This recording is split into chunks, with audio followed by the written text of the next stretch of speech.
Halo, selamat datang di YouTube channel Merawat Jiwa, teman-teman sekalian. Hari ini kita akan berdiskusi terkait dengan bagaimana melakukan asuhan keperawatan pada pasien isolasi sosial.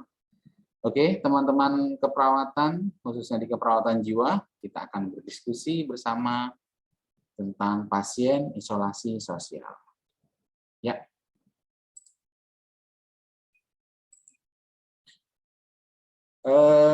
Hari ini target dan tujuan kita adalah diharapkan nanti teman-teman mampu melakukan pengkajian pada pasien dengan isolasi sosial, menegakkan diagnosis, melakukan tindakan baik itu kepada pasien maupun kepada keluarga.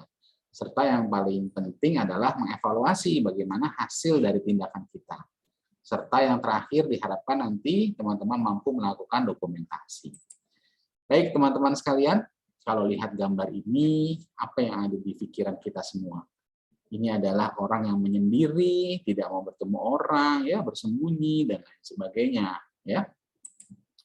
Jadi kalau kita bicara isolasi sosial adalah keadaan di mana seorang individu ya mengalami penurunan atau tidak mampu berinteraksi dengan orang lain atau di sekitarnya.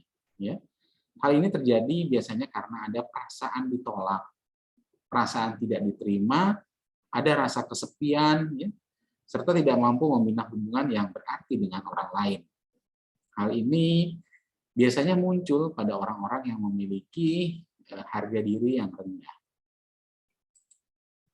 Nah, untuk pengkajian sendiri, bagaimana kita bisa menilai seseorang mengalami atau menegakkan diagnosa isolasi sosial didapatkan dengan dua cara. Yang pertama dengan wawancara, yang kedua dengan observasi. Dengan wawancara sendiri, kita bisa berbicara dan bertanya langsung, berdiskusi langsung bersama pasien. Biasanya akan muncul pernyataan-pernyataan dari pasien yang akan mengungkapkan perasaan sepi, perasaan tidak aman, ada hubungan yang kadang-kadang tidak berarti dengan orang lain, rasa bosan, ya, tidak mampu berkonsentrasi, dan tadi yang saya sampaikan di awal bahwa ada perasaan tidak berguna. Ya. Oke, dari observasi, dari pengamatan kita, biasanya kita akan melihat klien itu banyak diam, ya, tidak mau bicara, menyendiri, kesulitan dalam interaksi, tampak sedih, ya, ekspresinya datar dan kontak mata yang kurang. Diagnosis keperawatan yang bisa kita gagalkan adalah isolasi sosial. Nah, kita berlanjut kepada tindakan keperawatan yang bisa kita berikan untuk pasien. Targetnya adalah pasien mampu membina hubungan saling percaya dengan perawat atau dengan terapis. Ya. Lalu diharapkan nanti pasien itu mampu menyadari apa sih penyebab dari isolasi sosial yang dialaminya. Lalu mampu berinteraksi dengan orang lain. Diharapkan seperti itu. Maka tindakan yang kita lakukan adalah yang pertama adalah membina hubungan saling percaya. Ini sangat penting sekali teman-teman sekalian, terutama pada pasien isolasi sosial di mana pasien ini menutup dirinya, ya, karena merasa lingkungan di sekitarnya tidak aman, ya, sehingga dia tidak mau memulai interaksi, dan ini harus dibangun. Bagaimana interaksi bisa terjalin adalah dengan membina hubungan saling percaya. Lalu selanjutnya adalah tindakan yang bisa kita lakukan adalah membantu pasien menyadari perilaku isolasi sosial. Ya. Jadi kita coba nanti menggali bagaimana pasien itu bisa menyadari benar-benar apa yang terjadi sih dengan dirinya. Gitu. Ya. Kenapa sih dirinya bisa menarik diri? Lalu apa sih sebetulnya kerugiannya kalau saya menarik diri dari lingkungan? Serta apa sih keuntungannya kalau saya berinteraksi dengan orang lain? Ya. Selanjutnya, kita akan melatih bagaimana pasien berinteraksi. Tapi ingat, teman-teman sekalian, kita akan melatih secara bertahap. Baik, kita akan melanjutkan kepada bagaimana cara membina hubungan saling percaya. Membina hubungan saling percaya dilakukan dengan salam terapeutik. Ya, jadi ada salam memperkenalkan diri, ya, lalu menanyakan perasaannya. Ya. Jangan lupa buat kontrak. Kontrak dimaksudkan adalah untuk menentukan jadi bagaimana berapa lama komunikasi akan dilakukan, apa saja yang akan dilakukan di dalam komunikasi tersebut, ya.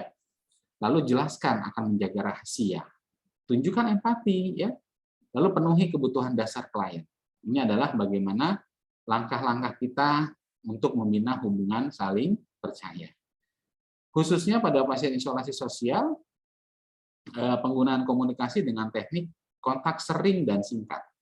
Ini penting sekali teman-teman sekalian, bahwa dengan kontak sering dan singkat, artinya dengan sering hubungan saling percaya akan terbangun, bahwa nanti secara tidak langsung klien atau pasien kita akan terwujud trust, ya. Jadi oh, ini adalah orang yang membantu saya, gitu ya. Kenapa harus singkat, ya? Seperti saya paparkan di awal, bahwa pasien dengan isolasi sosial ini mengalami perasaan yang terancam akan lingkungan, ya.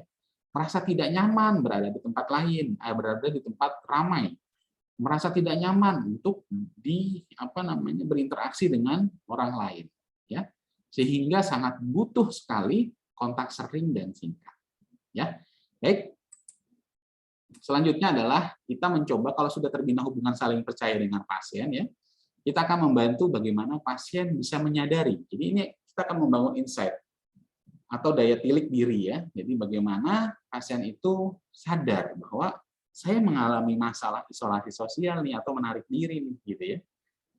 Tanyakan kebiasaan berinteraksi sehari-hari, ya. Jangan-jangan memang pribadinya adalah pribadi yang tertutup, gitu ya. Lalu tanyakan penyebab, apa sih yang menyebabkan menarik diri atau tidak berinteraksi, ya. Selanjutnya adalah diskusikan keuntungan, ya, berinteraksi seperti apa, ya. Mendapatkan teman banyak, ya, memudahkan meminta bantuan dan lain sebagainya. Lalu diskusikan juga kerugian-kerugian apa yang dialami, ya, pada saat tidak berinteraksi dengan orang lain. Akan merasa kesepian mungkin seperti itu, ya. Akan merasa tersisihkan dari lingkungan dan lain sebagainya, ya. Lalu jelaskan juga pengaruh dari menarik diri atau isolasi sosialnya terhadap kesehatan fisiknya, ya. Jadi kebersihan dirinya, serta keluhan-keluhan fisik yang dialaminya karena dia atau pasien kita menarik diri dari lingkungan. Oke. Selanjutnya adalah melatih berinteraksi dengan orang lain secara bertahap, ya. Jadi yang pertama kita akan melatih berinteraksi bagaimana secara verbal, non-verbal, ya, berkenalan dengan orang lain, ya. Langkah pertama yang bisa kita lakukan adalah berkenalan dengan terapis terlebih dahulu, ya. Lakukan latihan berkenalan dengan terapis, ya. Lalu setelah mampu ditambah dengan 1 atau 2 orang di luar terapis, ya. Selanjutnya adalah tingkatkan jumlah interaksi tadi, ya, ditambah 2 atau 3 orang, ya. Lalu kalau sudah mampu, ya, lakukanlah interaksi dalam melakukan suatu kegiatan bersama-sama di dalam kelompok kecil terlebih dahulu, ya. Jadi melakukan kegiatan bersama-sama di dalam kelompok kecil terlebih dahulu. Misalnya bermain karambol, gitu ya, atau misalnya bersama-sama menanam pohon dan lain sebagainya. Mendengarkan ekspresi perasaan pasien, ini penting sekali. Oke, ini adalah kita lihat bagaimana melatih berkenalan satu dengan yang lainnya. Keluarga juga penting, ya. Keluarga merupakan aset terbesar untuk kepulihan pasien. Keluarga mampu merawat pasien isolasi sosial, target kita, ya, di rumah. Oke, tindakannya adalah menjelaskan masalah, ya. Memperagakan cara berkomunikasi dengan pasien yang seperti apa, memberi kesempatan kepada keluarga untuk praktek langsung, ya. Jadi bagaimana keluarga bisa mempraktikkan bagaimana cara mengkomunikasi, melakukan tindakan pada pasien dengan isolasi sosial. Evaluasi terakhir adalah pasien percaya dengan perawat, ya. Pasien menceritakan penyebab isolasi sosial dan mampu melakukan berinteraksi secara bertahap.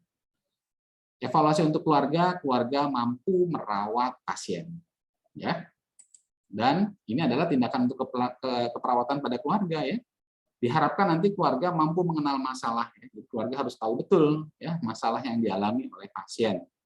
Lalu mampu memutuskan untuk merawat, ya, dan mampu merawat, ya. Jadi kita sudah latih, ya.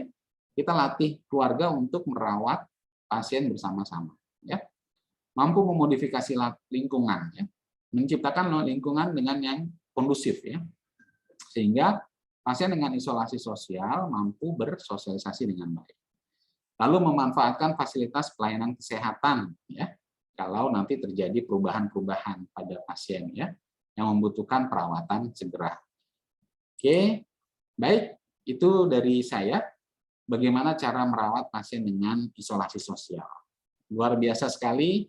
Terima kasih teman-teman sekalian. Jangan lupa like and subscribe YouTube channel Merawat Jiwa. Nantikan pembahasan diagnosa-diagnosa berikutnya. Salam sehat jiwa.